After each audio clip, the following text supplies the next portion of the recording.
welcome everybody to another episode of La Artisteada. I am overly excited today because we are here with Salvadoran American muralist and painter from Compton, California, Mel Depaz, who has painted murals across all over Compton and has worked with incredible brands like Foot Locker and Angel City FFC. I'm like, want to get it right. And making the merch for Celebración de Culturas. Welcome. Thank you for having me. Thank you so much for being here today. Let's talk about, you have such incredible successes here in the city, but let's go way back to, how did you get into painting?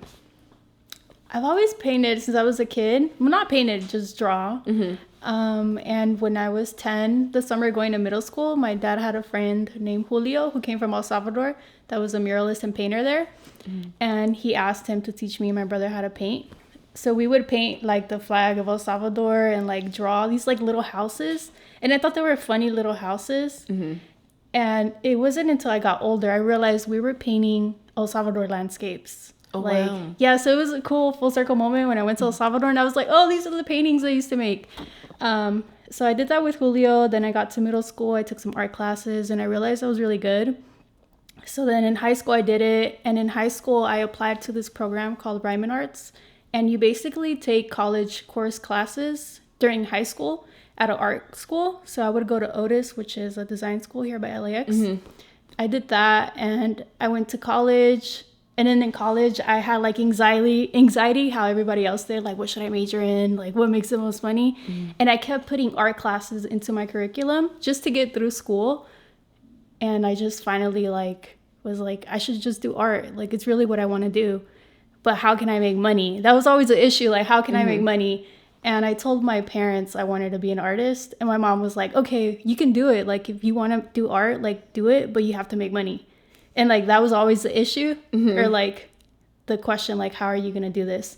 So I would make these, like, small paintings. And there was this place called the Pizza Studio in Compton that would allow you to sell your paintings. Oh, wow. So I used to go sell them.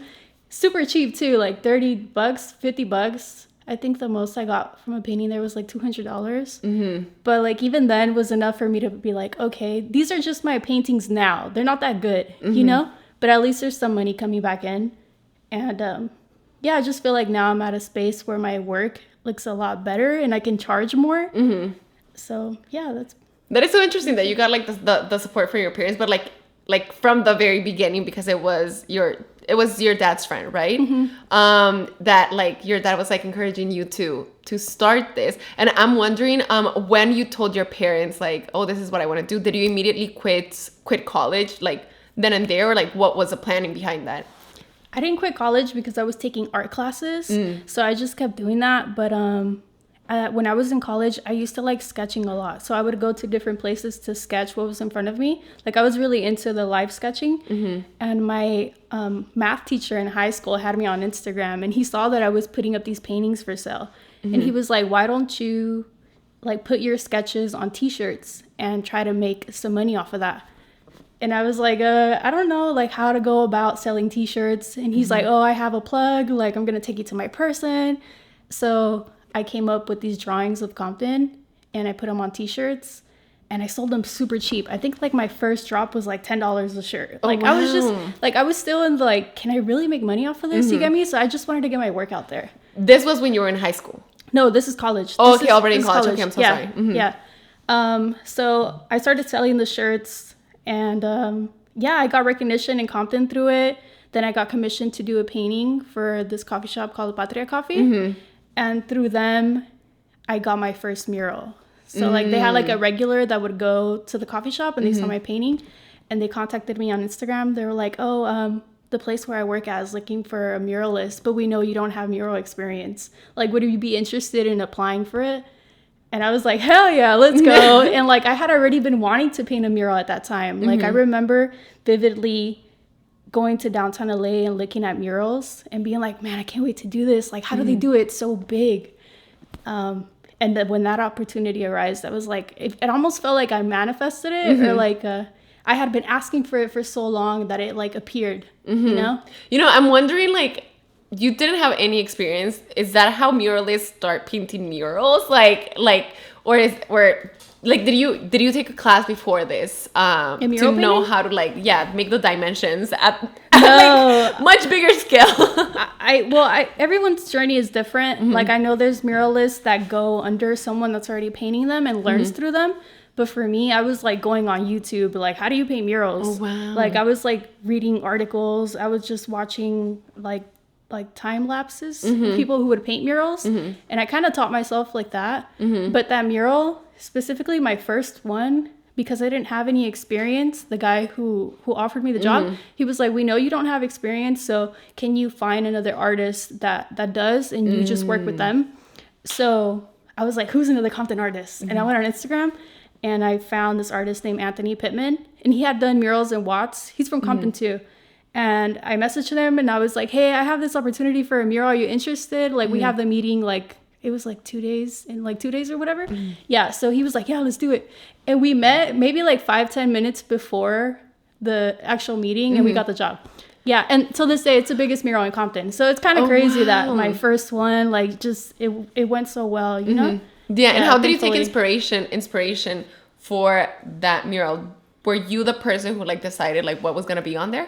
It was a collaboration. We both, but I did a ton of sketches, and with any mural project, your client has a final say with what gets painted. So I did like maybe like 10 different drawings. I didn't know how many to offer. It was like my first one. Now I don't offer 10. Okay. I'll offer you 2 or 3 like, if you're lucky.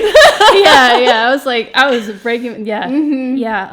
But yeah, it was a collaborative effort with Anthony and with the company. And now that I paint murals, it's always a collaboration because it's their space, you know? Yeah. Yeah. And I'm wondering because like you were tasked with finding kind of like a mentor, yet it was you, the mentee, who was a person who was like who was like sought after, I guess.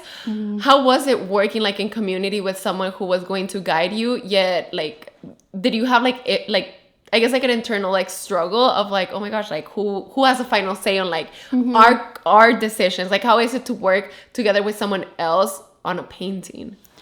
That's funny you mentioned it. My first 2 years of mural painting, I would only paint with male painters, because that's really all you really see in muralism. Is like, now you do see more ladies getting into it, but when I was getting into it, it was mostly guys. So for the first 2 years, it was just with guys, and they were usually older than me. And what I didn't like was that when people would come by, they would be like, oh, are you his girlfriend?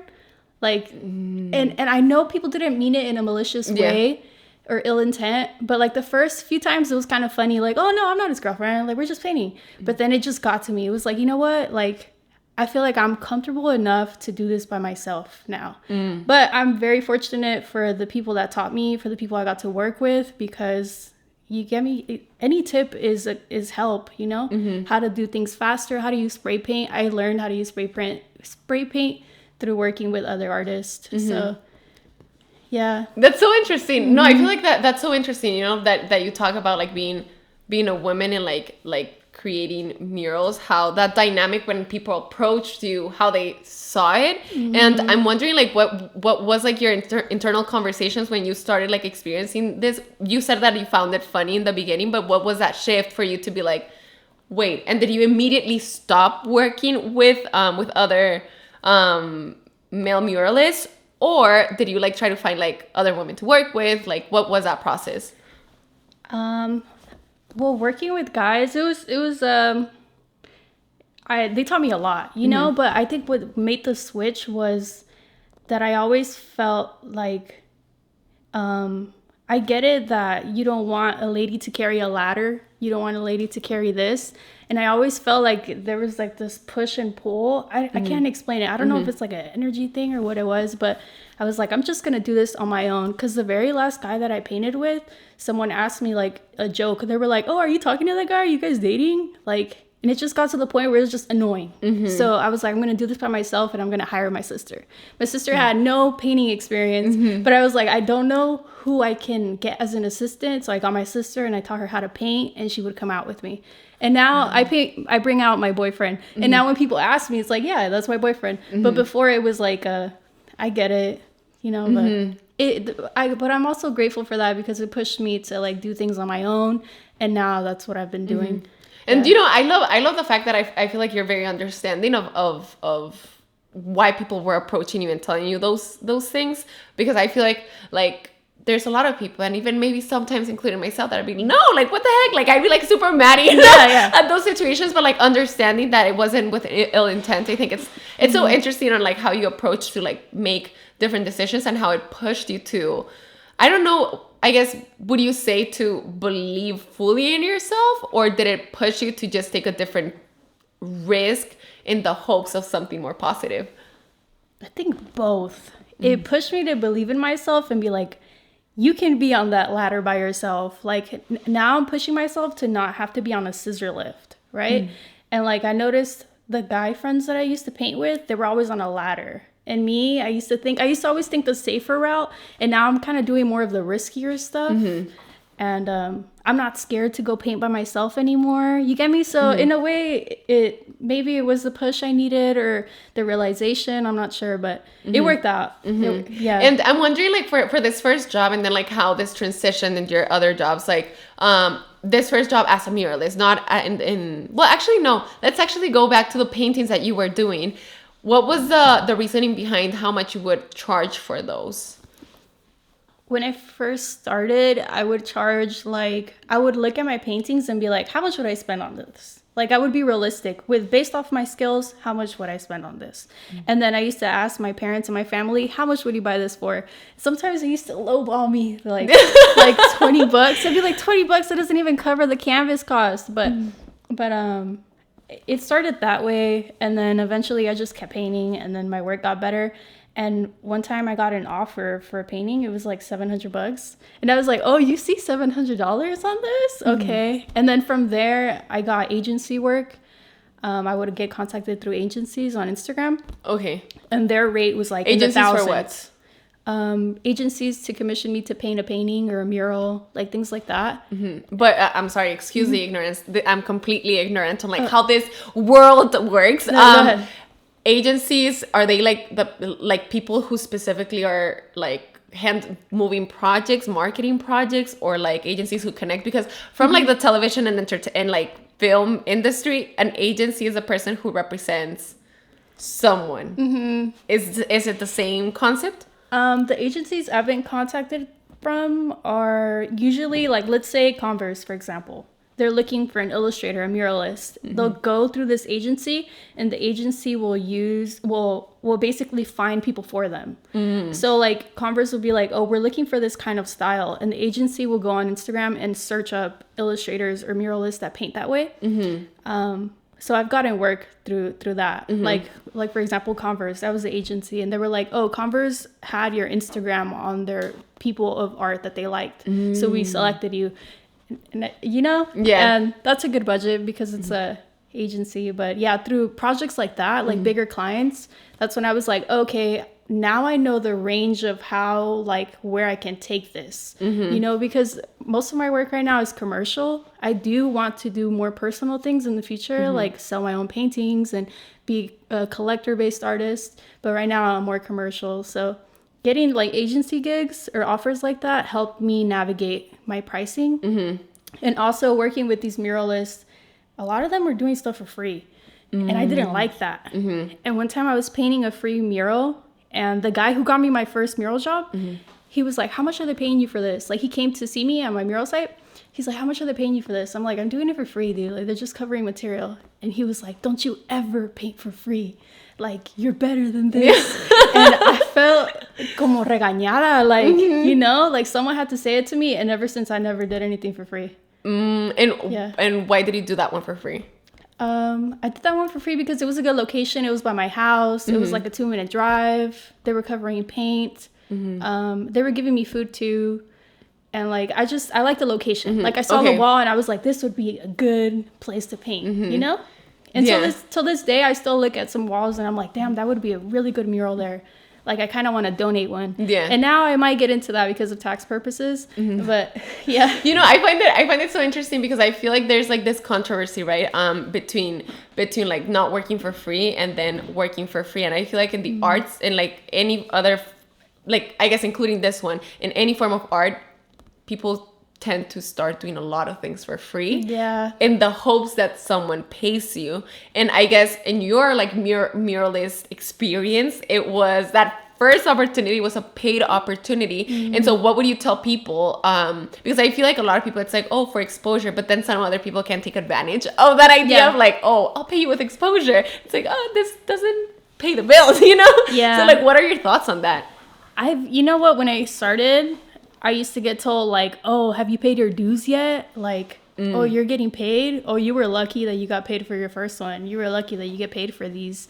A lot of people have to pay their dues. Like, I would get the little homie, like, I felt like the older cats would kind of, that's what I would hear from like older cats, especially guys that were like into graffiti. Like, have you paid your dues yet? You're painting murals already. But it's like I'm just trying to paint, you know? Like, I really just went into this trying to paint, and I just happened to get lucky that my first one I got paid. But that doesn't mean that all of them are going to be well paid, you know? Like, mural prices range depending on who the client is. If I know that the mural that I'm going to paint for you is going to bring traffic, which is usually what I'm aiming to do. When I paint a mural for someone, I'm usually trying to beautify their space, bring more attention to their space, make it a community effort. I don't ever want to put a mural somewhere where it feels like it doesn't belong. So I work collaboratively with the person who owns the building, and I pay attention to the community, you know? And I always base my price off that. But I also think about murals are tiring. Like, I am exhausted. Like, the first 2-3 days, I'm off the adrenaline. Like, yeah, I got a new wall. Like, I can't wait to paint it.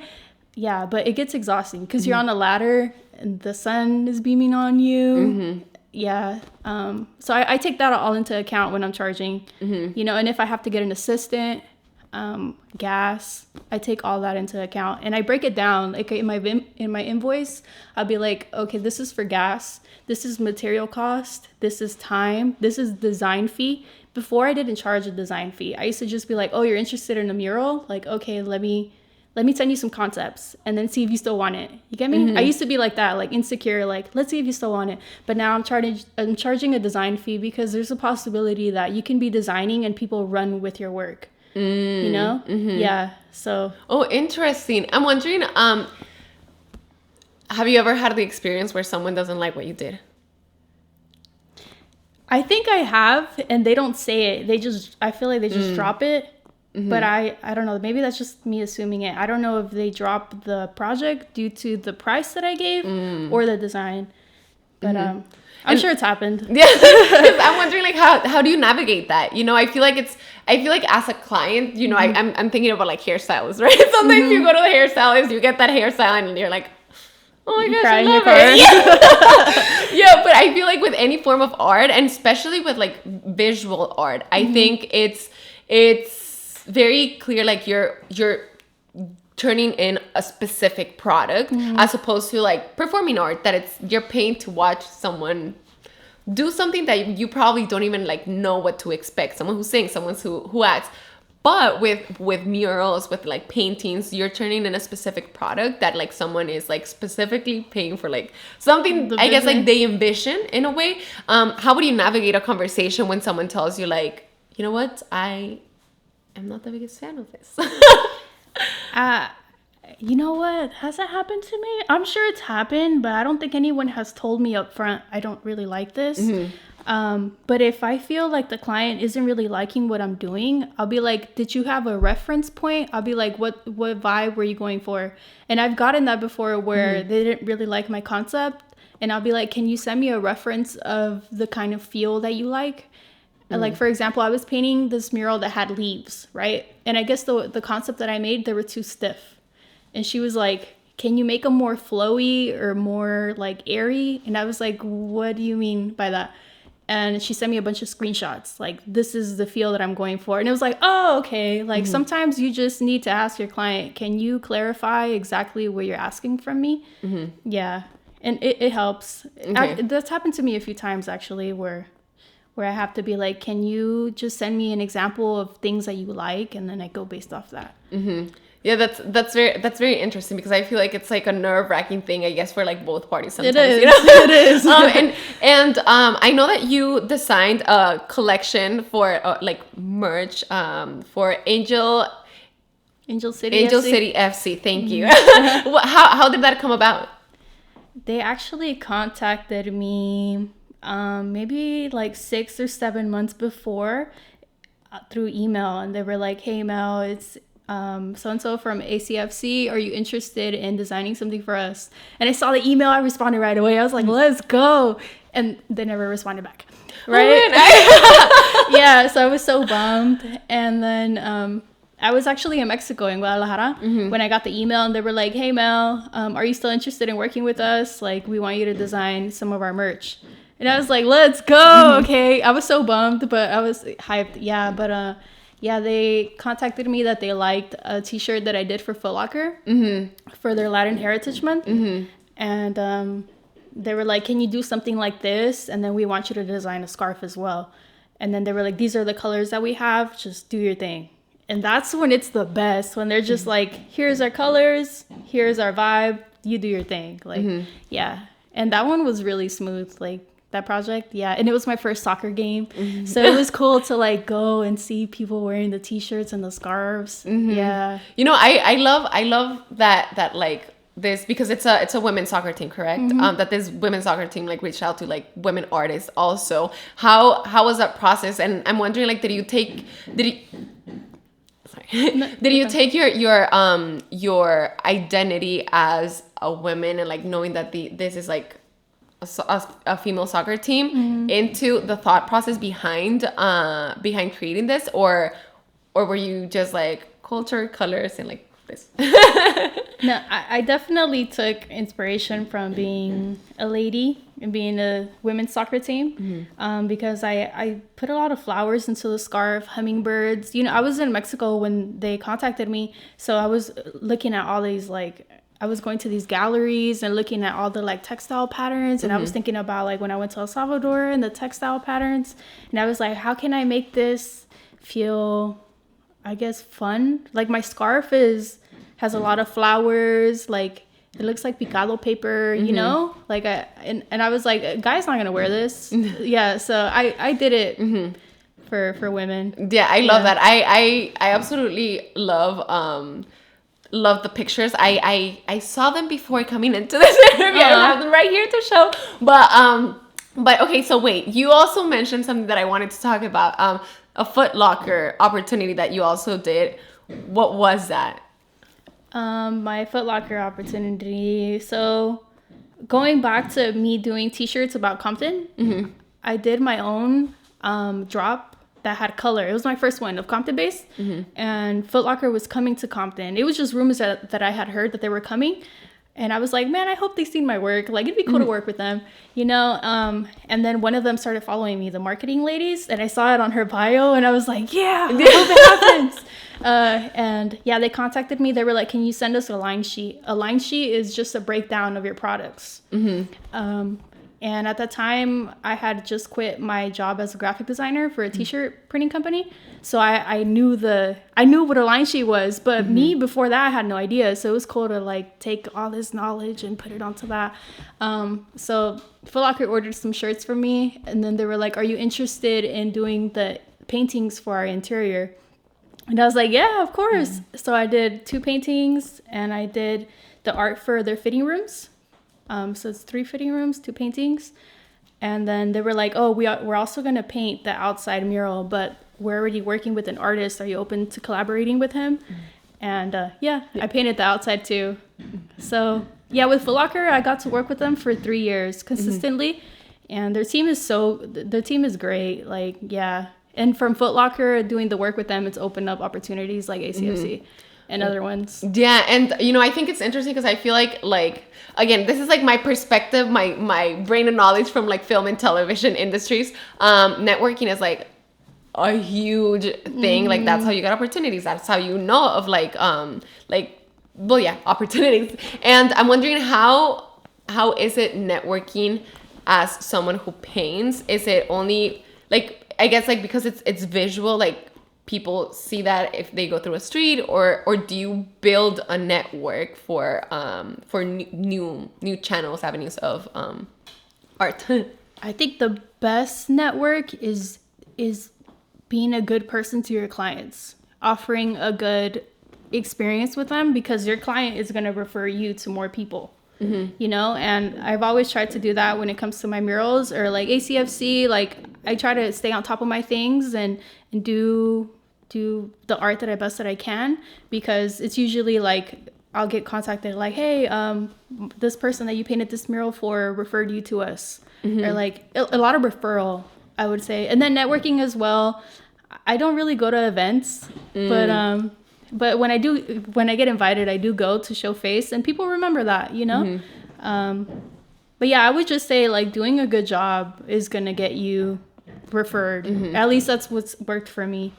And by doing a good job, do you literally mean like have a good painting, or what else does it entail to do a good job?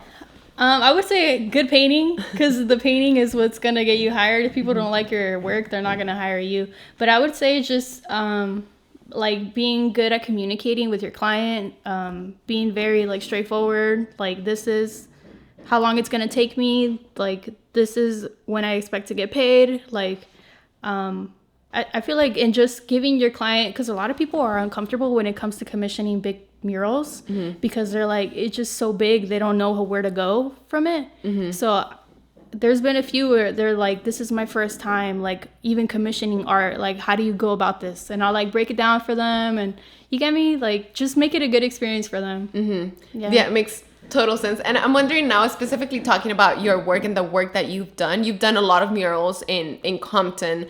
Now, how do you take inspiration from one, your community, but then also your identity as a Salvadoran American? And also you mentioned that for the project that you did for Angel City, you took inspiration from you were in Mexico, right? So like seeing the colors and all these different things. I'm wondering, how do you also take inspiration from like different cultures other than your own? When I first started, the first 2 years, I only wanted to paint in Compton because I didn't see any public art in Compton. So I was like, let me paint some stuff in here. So I focused just on that. And even then I felt like I was missing some sort of identity. Like I was making my identity being this Compton LA artist, and I wasn't really putting my Hispanic, like Latina roots in there. So then I went to El Salvador, and in El Salvador I saw the art, and that's when I made the connection between the little houses, and then I started hearing all these accents. And then when I came back from El Salvador, that's when my work shifted. It wasn't really like a Compton LA based thing. I was thinking more about Latino culture, and like what are the colors that are used in like Latin America, like what are the patterns that are used. Like I think about like the palm trees and like the fruit, like all that. So I put that all into my work. And then I also intentionally stopped working just in Compton, and I branched out to like Hollywood, Melrose. How did you do that? How did I do that? Honestly, I just started thinking like, damn, I really want to paint in LA, and then things pop up eventually.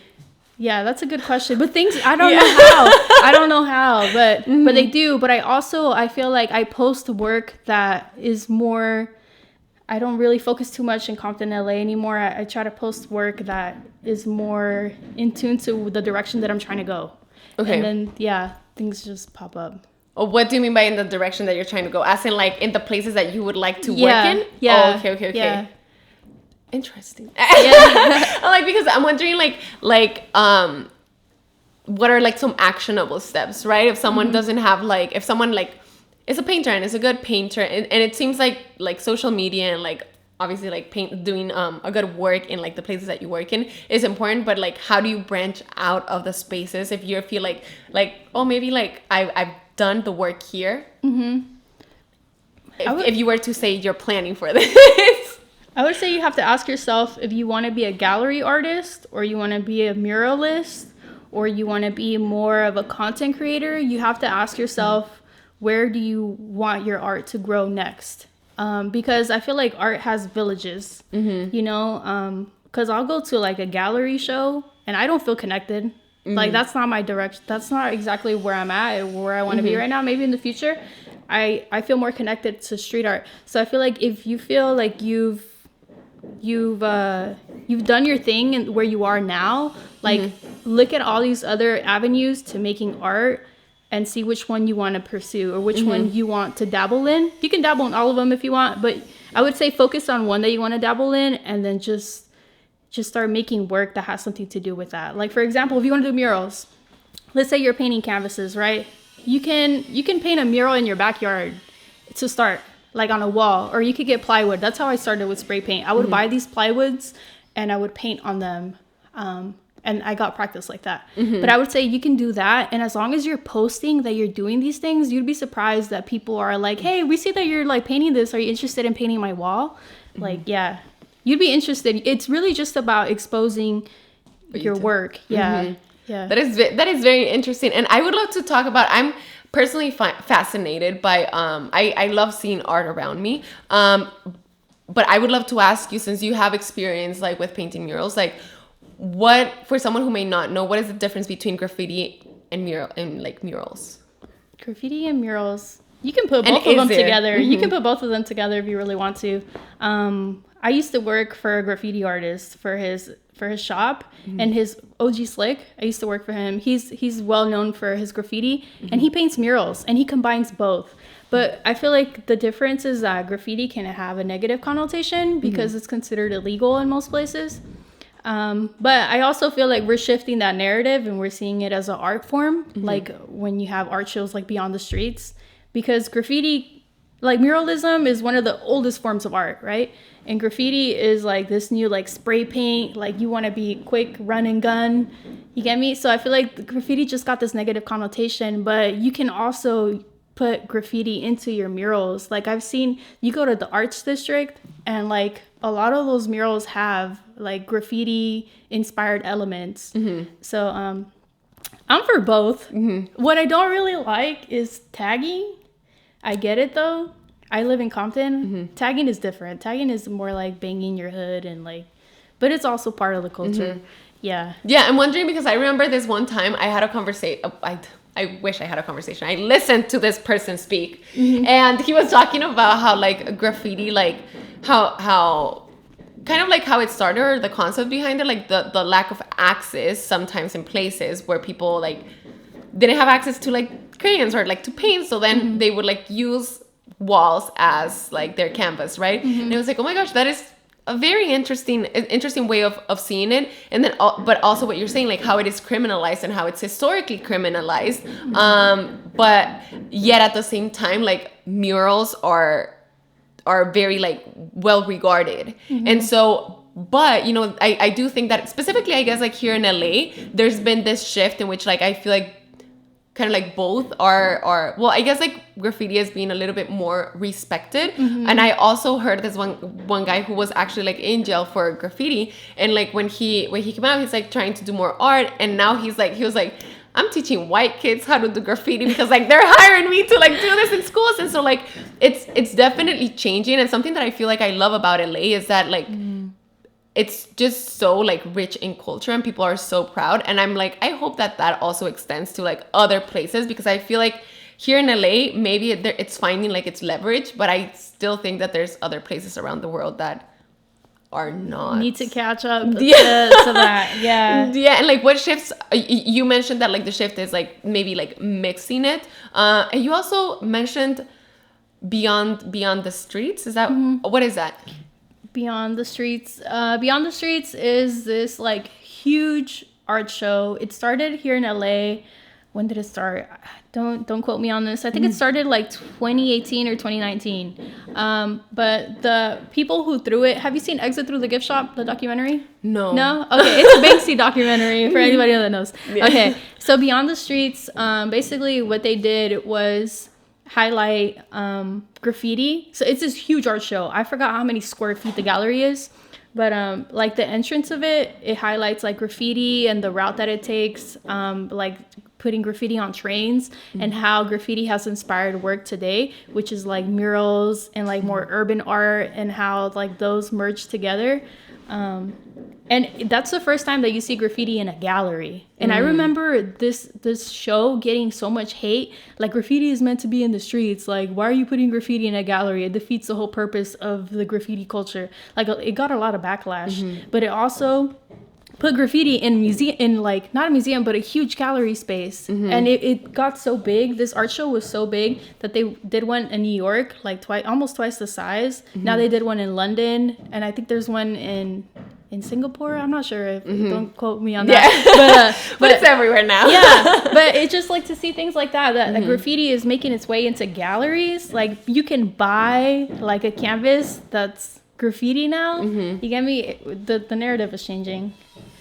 Yeah, I absolutely love that. I just find it very interesting because honestly, like me, I mentioned that I'm not from here. I'm from Tijuana, and like being like an outsider and seeing how people are just so proud of like different things here in LA. I'm like, oh my gosh, like I love that, you know. And it's like changing the way in which like we see things and embracing like things that we probably grew up not embracing. And then I also wanted to ask you, I did some research and saw that you're part of an organization called Color Compton. Is that true? Like, what is that? I'm not necessarily part of them, but I've worked with them. Didn't do that good of a research. No, you're good. No, they're their own thing. They're doing great things in Compton. Color Compton is a nonprofit that just started a few years ago. I'm not sure when it started, but they're doing great things. Like, they do this thing with the youth where they teach you how to take photos. So I think you get to, they have like a lab or something like that, or like they have this photo and art program. So they teach you how to paint, and they expose you to like archives of Compton and archives of LA. It's kind of like an art program that is offered in Compton now for like the youth. And that's something we never had before. That was like unheard of. And now they're doing great things. Now they have like a whole music section where they're teaching students how to make music. Yeah, they have like a whole music studio. They have their painting room, their gallery room. Yeah, Color Compton is really cool. I've worked with them. I made a painting for them. I've done a painting for them 3 times actually. Yeah, but wait, the same painting? No. No. I did one painting for them as a gift. Actually, 2 paintings as a gift in their hallway, and then I did one for their annual gala. Like every year, they have like a gala where they like highlight their students and like yeah. Oh, that's nice. And you mentioned that you didn't grow up with organizations like this, and I'm wondering because like it seems like your parents were supportive of your decision. This is something like my mom also asked me, like, you can do whatever you want, but like, what's your plan? And it sounds that it was like a very similar thing. Yeah. I'm wondering, like, as someone who had access, I guess, like immediate from people, like immediate support from the people that were around you.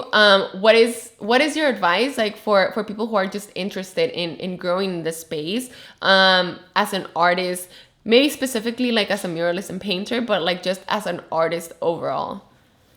Someone that's interested in like pursuing art. I would say if you're interested in pursuing art, just keep drawing and painting. And I would say what's gonna get you like closer to that style, because I feel like a lot of art students, they deal with this thing that they don't know what their style is, right? Because art school now teaches you, like, they teach you how to draw and paint what's in front of you, right? And then you're kind of left on your own to come up with this style or this signature thing that you're known for. I would say a way to accelerate that process, look at all the art that you like. I would say a better way to get to know yourself is to look at the things that you like and the things that you don't like, right? And the things that you like in art, I would say mimic those. Start looking at those artists and take things from their art and put it into yours. And then eventually you'll make your own thing. And art, that's really what art is. It's about taking little bits and pieces of all these things that you like and making them into this like pie of what's you. And then eventually you do that you make your own thing. So yeah, that's actually great advice. Like you gave very great advice for like anyone who wants to do art, because I think I immediately thought of like artists who like singers who sample music, right? Like recreate something and then eventually like find what their sound is. And for your own work, like where do you envision yourself? Where is it that you're trying to like go as an artist? Right now, I feel like I'm a commercial artist, so I'm more commission based when it comes to murals. But my goal is to be like, I guess my goal is to have a collector base. So to have people that are like, oh, we like your work. Like I want to make work that is so identifiable to me that it's a collector's thing, instead of me getting commissioned and like relying on paying my bills off like clients. Like how can I want to be in a space where like you see my work and you're like, oh, that's a Mel, you get me? Like something like that. Like how you see a Van Gogh and you're like, oh, that's a Van Gogh. Yeah, because right now I feel like I'm still like my work is still, it's my work, obviously it came from me, but it still has the input of my clients in it. Do you get what I'm trying to say? And I want to get to the point where it's like, I made this and I hope it connects and resonates with people, and I hope people see the value in it. You get me? Yeah. That's very interesting, like how people still have an input in what you create because people are paying you for that. Yeah. So it's very interesting. I love that. And how long would you hope to like get to that point? And I'm asking this question because I feel like sometimes we wish that tomorrow was the day in which it just things happen, you know? So I'm wondering like, what is the timeline that you're envisioning for yourself to get to that point? Well, this year that's coming, I want to aim more towards that. Make more work that I make in my studio, I guess you could say, more studio-based work, and then seeing what I can do with that work. Like, okay, I make this really cool painting. Like, can I make an art show with a series of these paintings? You get me? Like, I'm thinking more that way. Can I make t-shirts and like products with this painting? I wanna take my studio work and grow it, because right now it's more like murals and I'm growing that way, like a commercial thing. I guess what I'm trying to say is the time frame that I'm giving myself, it's just I'm starting this year because I've been thinking about it. I've been thinking about it for like the past 2 years. Like it's like, yeah, I like the commercial work because it pays the bills, but it doesn't have my full like I wanted to do this. It also has input of my clients and like whoever they show the work to. You get me? Yeah. So I'm starting this year, and hopefully within 2-3 years I have a solo show. It just, I haven't rushed into a solo show because I just feel like my work isn't exactly where I want it to be. Yeah. So it's just as long as I can get to that space. Yeah. Exciting. Well, I hope we all are invited to that. 2 or 3 years we'll be waiting. No, but thank you so much. Thank you so much for being here today and for sharing all about your knowledge that, you know, you've done some quite amazing work, and I'm so excited to see all of the other things that you continue to create. Tell us, do you know the street of your favorite work? The street of my favorite work? Damn, that's a good question. Honestly, my favorite work are those indoor Foot Locker paintings I did. Yeah. Even though I painted murals, actually, I really like this mural that I painted for Milk and Cookies. It's on Tweety, and I don't know the crossing street. It's in Southgate. Okay. I really like that mural that I painted. It's a storefront, and I've always wanted to paint a storefront. Yeah. It's like leaves and pink and stuff. It's cute. But yeah. Okay, I'm excited. We'll visit it. And say, that's a Mel. Thank you. Thank you so much for being here today with us. Really appreciate your time. Oh, thank you. I appreciate you having me. Thank you. And thanks for everyone else listening. Thank you. This is yet another episode. Hope you leave inspired and excited to go and pursue your thing. Thank you. Thank you for listening to another episode of La Artisteada. Make sure to subscribe and connect with us on Instagram and TikTok. It is very important for us to create spaces where people feel inspired through art, and this would not be possible without our incredible team, Aaron Jimenez, Stilo Live, and yours truly, Kiara.